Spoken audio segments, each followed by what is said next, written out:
إن الحمد لله نحمده ونصلي على رسوله الكريم أما بعد أعوذ بالله السميع العليم من الشيطان الرجيم من همزه ونفخه ونفسه بسم الله الرحمن الرحيم ألم تر إلى الذين بدلوا نعمة الله كفرا وأحلوا قومهم دار البوار۔ ترجمہ قرآن کے سبق میں آج انشاءاللہ سورہ ابراہیم آیت نمبر 28 سے پڑھیں گے۔ علم تارا، کیا نہیں دیکھا آپ نے، الذین، ان لوگوں کو، بدلوا نعمت اللہ، جنہوں نے تبدیل کر دیا اللہ کی نعمت کو، کفرا واحلوا قومہم، کفر سے، اللہ کی نعمت اسلام اس کو قبول نہیں کیا، کفر کو ترجیح دی، واحلوا قومہم، اور اتارا اپنی قوم کو دار البوار، ہلاکت کے گھر میں۔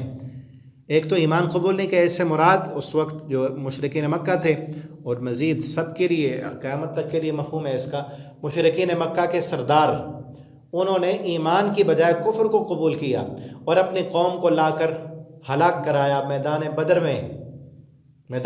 میں 70 مارے گئے، اپنی قوم کو ہلاکت کے گھر میں اتارا نا، جبکہ دل میں وہ مانتے تھے، پتہ تھا نبی کریم صلی اللہ علیہ وسلم سچے ہیں، آپ کا دین سچا ہے، قرآن سچا ہے، مانا اس لیے نہیں کہ صدارتیں چودراہٹیں سب کچھ جاتی تھیں، اس لیے قبول نہیں کیا اور اپنی قوم کو تباہ کر دیا۔ جہنم یصلونہا، جہنم میں وہ داخل ہوں گے، وبئس القرار، اور جہنم بہت برا ٹھکانہ ہے۔ وجعلوا للہ، اور وہ بناتے ہیں اللہ کے لیے اندادا شریک،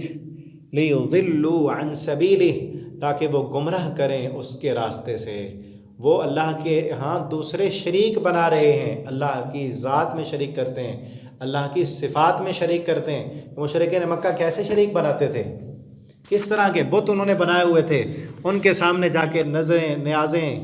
کھانے رکھتے، ان کے سامنے جا کر ہاتھ پھیلاتے، ان کے سامنے جا کر جھکتے، دعائیں مانگتے، اور جب ان سے پوچھا جاتا تو کہتے ما نعبدہم، ان کی ہم عبادت تو نہیں کرتے، الا لیقربونا الی اللہ، یہ اللہ کے ہمیں قریب کرتے ہیں، ہؤلاء شفعاؤنا عند اللہ، یہ اللہ کے ہمارے سفارشی ہیں۔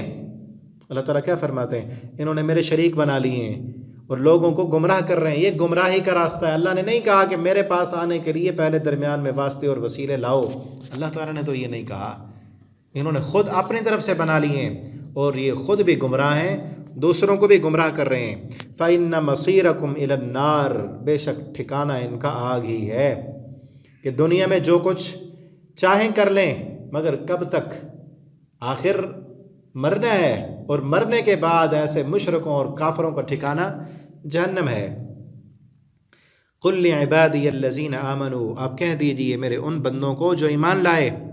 یقیم الصلاۃ، کہ وہ قائم کریں نماز کو، وَيُنْفِقُوا، اور وہ خرچ کریں اس سے جو ہم نے رزق دیا ان کو، سرًّا وعلانیہ،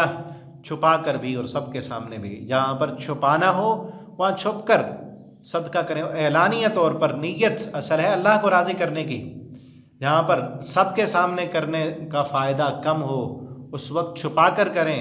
تاکہ ریاکاری نہ آئے، اور جب دکھانا مقصود ہو کہ کوئی دیکھے گا اور وہ بھی نیکی کرے گا، وہ بھی خرچ کرے گا، اس کو بھی تبلیغ ہوگی، تلقین ہوگی، تو پھر اعلانیہ بھی کرتے ہیں۔ من قبل، اس سے پہلے، یأتی یوم لا بیع، اس سے پہلے کہ آ جائے وہ دن جس میں کوئی خرید و فروخت نہیں ہوگی، ولا خلال، اور نہ کوئی دوستی اس دن کام آئے گی۔ اللہ الذی، اللہ وہ ذات ہے، خلق السماوات والارض، جس نے پیدا کیا آسمانوں کو اور زمین کو، وانزل من السماء ماء، اور اس نے اتارا آسمان سے پانی، فاخرج به من الثمرات رزقا لکم، اور اس نے نکالے پھل اس زمین سے اس بارش کے ذریعے جس میں تمہارے لیے رزق ہے، وسخر لکم الفلک، اور اس نے مسخر کی تمہارے لیے کشتیاں، لتجری فی البحر بامری، تاکہ تم سفر کرو سمندر میں اس کے حکم کے ساتھ، وسخر لکم الانہار، اور اس نے تمہارے لیے نہریں بھی مسخر کر دیں، وسخر لکم الشمس، اور مسخر کر دیا اس نے سورج کو۔ یہ مسخر اردو میں بولا جاتا ہے، مسخر کا معنی ہوتا ہے تابع، یہ چل رہا ہے، یہ سورج، چاند، ستارے، یہ ساری چیزیں انسان کی خدمت کے لیے چل رہی ہیں نا، ہمیں جو رزق پہنچ رہا ہے یہ نباتات سے، اور اس نباتات کو چلانے کے لیے سارا سلکر ہے، یہ سرکل، یہ زمین و آسمان اور دن اور رات کا نظام، سورج، چاند اور ہوائیں، دھوپ، یہ سب ملتی ہیں تو ہماری خوراک تیار ہوتی ہے نا، تو اللہ نے ان کو ہمارے تابع کر دیا۔ سورج بھی، چاند بھی دائبین ہمیشہ وہ برابر چل رہے ہیں۔ وسخر لکم اللیل والنہار، اسی طرح مسخر کر دی، تابع کر دی، انسان کی نوکر بنا دیا دن کو رات کو۔ وآتاکم، اور اس نے دی تمہیں من کل، ہر وہ چیز ما سألتموہ جو تم مانگتے ہو اس سے، جو بھی تمہیں ضرورت تھی وہ سب دی ہیں، اور پھر بھی تم نے شریک بنا لیے۔ تم کہتے ہو اللہ سنتا نہیں، ان کی موڑتا نہیں، تو ایسے بند فإن مصیرکم الی النار ہی ہے نا پھر ان لوگوں کے لیے۔ اللہ نے ساری کائنات انسان کی مسخر کی، اور انسان کہے کہ مجھے بیٹا دینے کے لیے فلاں پیر کے پاس جب تک نہ جاؤں تو اللہ نہیں دے سکتا۔ کس قدر جہالت ہے، اور آج کلمہ پڑھنے والے بھی یہی کر رہے ہیں۔ درباروں پر، مزاروں پر وہ مشرکین مکہ مورتیاں بنائی ہوئی تھیں، بتوں کے سامنے جھکتے تھے، اور آج کئی کلمہ پڑھنے والے وہ مزاروں اور درباروں اور باپوں کے پاس جاتے ہیں اس لیے تاکہ ہمیں اولاد مل جائے۔ وَآتَاكُم مِّن كُلِّ مَا سَأَلْتُمُوهُ، اور دیکھو تو صحیح جو بھی تم نے مانگا اللہ نے دیا ہے۔ اب اگر کوئی مشکل آ گئی ہے، اللہ نے آزمانے کے لیے کسی پریشانی میں ڈال دیا ہے، بیٹا نہیں ہو رہا، کاروبار جو ہے وہ ٹھیک نہیں ہے، کوئی اور پریشانی ہے، تو پھر دوسروں کے پاس جانے کی کیا ضرورت ہے، اسی سے مانگو۔ وَإِن تَعُدُّوا نِعْمَتَ اللَّهِ، اور اگر تم گننا چاہو اللہ کی نعمت کو، یا نعمتوں کو نہیں، نعمت کو، کسی ایک نعمت کو بھی گننا چاہو تو اس کو تم گن نہیں سکتے، لا تحصوها، اس کو شمار نہیں کر سکتے۔ ایک آنکھ کی نعمت ہے نا، اسی کو دیکھیں کتنا استعمال کیا، کیا کیا چیزیں دیکھیں، کان سے کیا کچھ سنا۔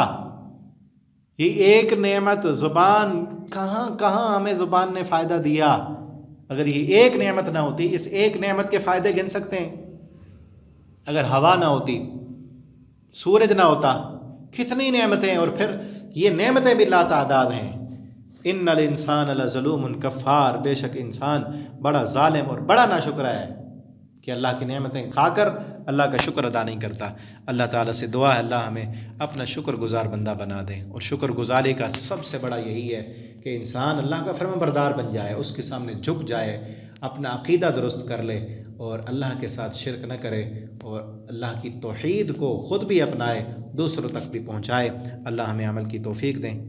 والسلام علیکم ورحمۃ اللہ وبرکاتہ۔